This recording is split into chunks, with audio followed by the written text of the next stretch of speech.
yaani huku mlimani, mlima Mariarita huku jimbo kuu Katoliki la Mwanza, unaamka tu unachagua tu mtakatifu yoyote na unasali. Sasa leo nimeamkia tena kwa huyu mwenye heri Padre Michael Sopoko.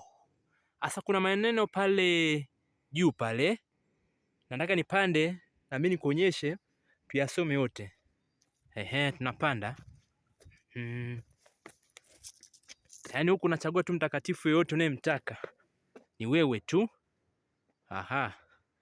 Maneno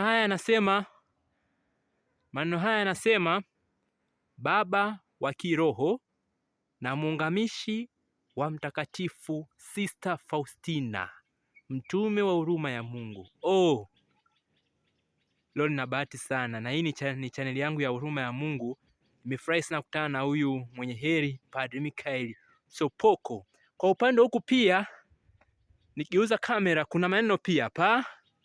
Mwenye heri Michael Sopoko, ulimwongoza Mtakatifu Faustina, mjumbe wa huruma ya Mungu, apate kuwajulisha watu ukuu wa huruma ya Mungu, na kuomba uniombee huruma ya Mungu katika hitaji hili kubwa. Hapo unataja shida yako.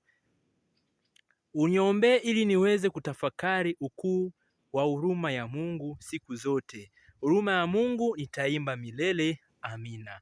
Kwa hiyo hii ni sala ya mwenye heri Padre Michael Sopoko. Kwa hiyo leo nimepata bahati ya kukutana na huyu mwenye heri Padre Michael Sopoko. Kwa kweli chaneli yangu nitamwomba huyu mtakatifu mwenye heri Padre Michael Sopoko. Nilikuwa simfahamu, lakini leo nimepata bahati ya kukutana naye. Mwenye heri Padre Michael Sopoko, utuombee. Asante sana kwa wewe unayeendelea kunisikiliza na kunitazama.